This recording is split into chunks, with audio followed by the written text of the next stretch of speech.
आप सबको प्रभु यीशु के नाम से जय मसीह की। परमेश्वर के वचन के साथ मैं फिर से आया हूं और मैं प्रभु का धन्यवाद करता हूं। आज का वचन है इब्रानियों उसका 1 अध्याय 1 और 2 पद। यहाँ पर इस प्रकार लिखा हुआ है, पूर्व युग में परमेश्वर ने बाप दादों से थोड़ा थोड़ा करके और भांति भांति से भविष्यद्वक्ता के द्वारा बातें कर इन अंतिम दिनों में हमसे पुत्र के द्वारा बातें की, जिसे उसने सारी वस्तुओं का वारिस ठहराया और उसी के द्वारा उसने सारी सृष्टि की रचना की है।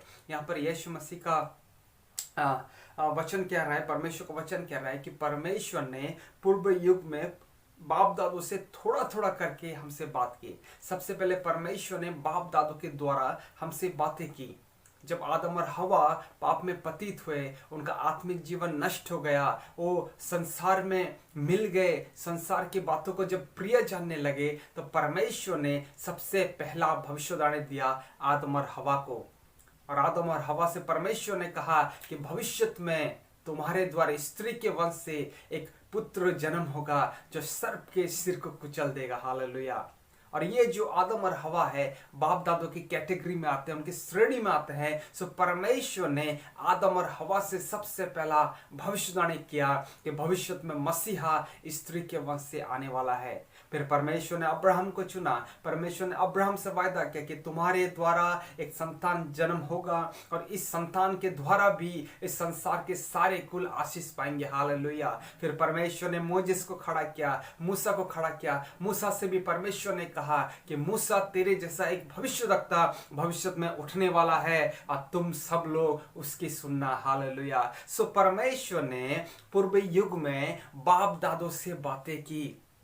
फिर परमेश्वर का वचन बताता है, कहता है कि परमेश्वर ने भांति भांति से भविष्यद्वक्ताओं को भी खड़ा किया। हम जानते हैं कि बाइबल में बहुत सारे मेजर प्रॉफिट्स और माइनर प्रॉफिट्स हैं और उनको भविष्यद्वक्ता का दर्जा दिया गया है।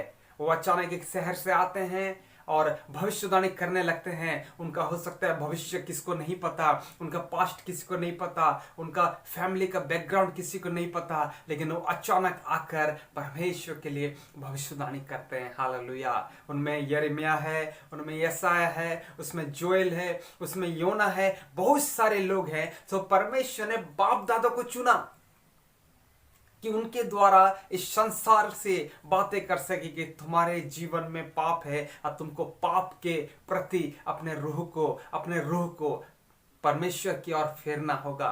फिर परमेश्वर ने संसार से बातें की, संसार से बातें किया अपने पवित्र भविष्यद्वक्ता के द्वारा कि भविष्य में तुम्हारे उद्धार के लिए मैं एक व्यक्ति को भेजूंगा जो मसीहा होगा, जो छुड़ाने वाला होगा, और एक मसीहा आने वाला है। तुमको उसका अपेक्षा करना है, वेट करना है। और परमेश्वर ने बाप दादा से बातें की, परमेश्वर ने भविष्यद्वक्ता से बातें की, और इन अंतिम दिनों में परमेश्वर का वचन कहता है कि परमेश्वर मनुष्य रूप में इस संसार में आ गया। हालेलुया। परमेश्वर जो इस संसार का सृजनहार है, वो शरीर रूप को धारण कर इस संसार में आ गया ताकि आपको और मुझे बचाने पाए। लेकिन दुख की बात है मेरे प्रियो कि जो परमेश्वर जिस जाति को अधिक प्रेम किया, जिस जाति को सबसे पहला स्थान दिया, जिस जाति को परमेश्वर ने कहा कि मेरी जाति है, परमेश्वर का वचन कहता है कि वही जाति, इस्राएल जाति, परमेश्वर का यीशु मसीह को स्वीकार ना किया।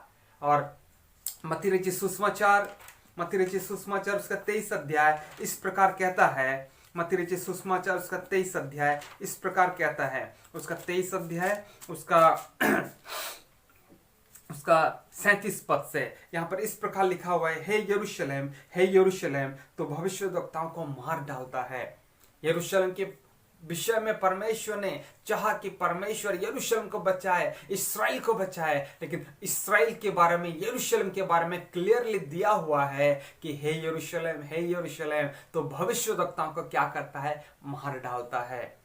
वही भविष्यद्वक्ता यरूशलेम में भेजे जाते थे कि सारे लोगों को उद्धार का सुसमाचार सुनाए, लेकिन यह यहूदी लोग हर एक भविष्यद्वक्ताओं को कठोर से कठोर दंड देकर मृत्यु देते थे। हालेलुया। और यहाँ पर लिखा हुआ है, और जो तेरे पास भेजे गए उन पर पथराव करता है, उनको पथराव करते हैं। ये लोग जो थे, इन लोगों के मन में क्रोध होता था, गुस्सा होता था, पाप में डूबे रहते थे। जो भी सही वचन को उद्धार के निमित्त उनके पास लेकर जाते थे, उनको वे पथराव करते थे और उनको मार डालते थे। कितनी ही बार मैंने चाहा कि जैसे मुर्गी अपने बच्चों को अपने पंखों के नीचे इकट्ठा करती है, वैसे ही मैं भी तेरे बालकों को इकट्ठा कर लूं, परंतु तुमने ना चाहा।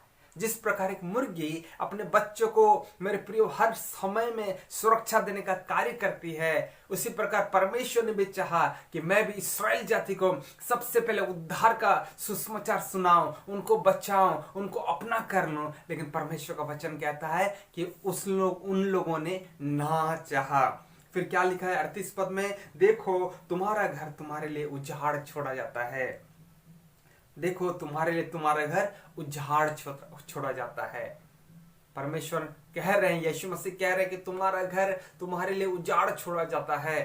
यीशु मसीह अपने अंतर ध्यान से, आत्मा से देख रहे हैं कि ये यरूशलेम का अवस्था, ये इस्राएल का अवस्था अब बहुत सर्वनाश के स्थिति में है।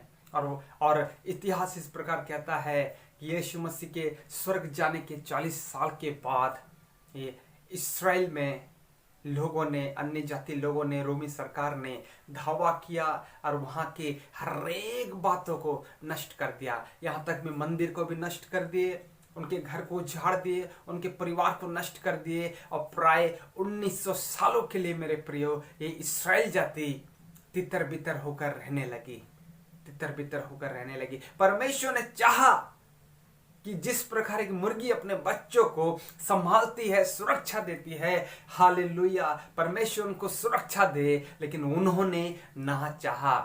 और इन अंतिम दिनों में यहूदी लोगों ने भी परमेश्वर के पुत्र के ऊपर में विश्वास ना किया, जो पुत्र उनको बचाने आया था।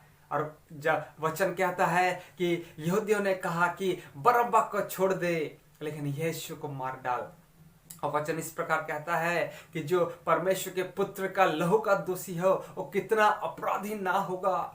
सच में मेरे प्रिय, जब हम यीशु मसीह को ठुकरा देते हैं, यीशु मसीह को अस्वीकार करते हैं, यीशु मसीह को हम दूर कर देते हैं अपने जीवन से, हम अपने जीवन में दंड लेकर आते हैं। मेरे प्रियो, यीशु मसीह के स्वर्ग जाने के 40 साल के बाद इस्राएल जाति नष्ट हो गई। परमेश्वर आपको भी बचाना चाहता है। ये जो 40 अंक है, ये परीक्षा का अंक है कि मनुष्य क्या करेगा मैं देखूंगा।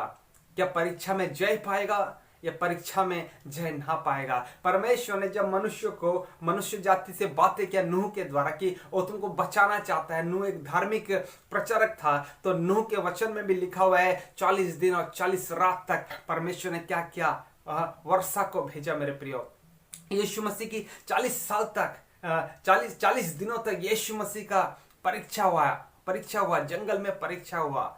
और मूसा भी 40 दिन तक जब पर्वत में था, तो नीचे सारे लोग क्या किए, एक सांड बनाकर उसको पूजने लगे। सो ये जो 40 अंक है, ये हमारे जीवन में परीक्षा को दर्शाता है कि मनुष्य परीक्षा में पास होगा कि मनुष्य परीक्षा में फेल हो जाएगा। मेरे प्रियो, अब परमेश्वर ने 40 अंक हमारे जीवन में दिया है कि हम पास हो जाएं कि फेल हो जाएं। नूह को भी परमेश्वर ने भेजा और कहा कि तू प्रचार करके आज से 40 दिन के बाद ये जो देश है ये उजाड़ हो जाएगा। और नोआ के समय और योना के समय में सारे निन्वे के लोग, छोटे से लेकर बड़े तक, क्या पशु, क्या पक्षी, क्या राजा, सब ने क्या किया, उपवास किया। मेरे प्रियो, हालेलुया। परमेश्वर आज हमारे जीवन में यही चाहता है कि जो यीशु मसीह जो परमेश्वर है, हम उसको एक्सेप्ट करें।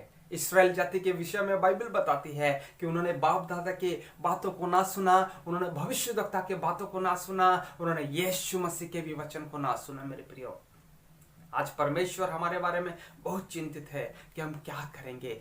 इन अंतिम दिनों में परमेश्वर यीशु मसीह के द्वारा यीशु मसीह के प्रेम को हमारे सम्मुख में प्रकट करता है कि हम उस प्रेम को आदर के साथ हम स्वीकार करें। यदि हम आदर के साथ स्वीकारते नहीं हैं, हम अस्वीकार करते हैं, हम निंदा करते हैं, हम अपमान करते हैं यीशु मसीह का, तो हाय हमारे जीवन में कि हम जीते जी ही हालेलुया नरक में चले जाने के योग्य हैं। परमेश्वर आपको बचाना चाहता है। आप परमेश्वर के पुत्र यीशु मसीह को अपने जीवन में स्वीकारें, क्योंकि परमेश्वर आपसे बहुत प्यार करता है। वो स्वयं यीशु मसीह में होकर आपसे मुलाकात करने आया है। वो कभी भी आ सकता है, आपको वचन के द्वारा भी बोलता है, आपको हर एक व्यक्तियों के पास्टर्स के द्वारा भी बोलता है। सो आप यीशु मसीह को एक्सेप्ट कीजिए और अपने जीवन में आशीष को लेकर आइए। परमेश्वर आपको बहुतायत से प्रेम करता है मेरे प्रियो, और परमेश्वर इस वचन के द्वारा भी आपको बहुतायत से आशीष करे। आप सबको जय मसीह की।